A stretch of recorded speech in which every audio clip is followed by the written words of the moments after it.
Son Ledicia Costa se quería enviar un saúdo ás lectoras e lectores de quinto e sexto do CEIP número 1 de Tui. E tamén contarvos algún segredo arredor do libro O corazón de Xúpiter.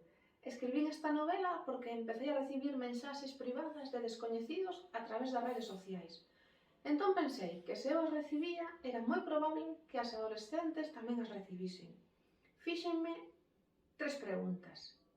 Que pasaría se unha rapaza recibe mensaxes deste tipo e lle segue a corrente a ese descoñecido que lles envía?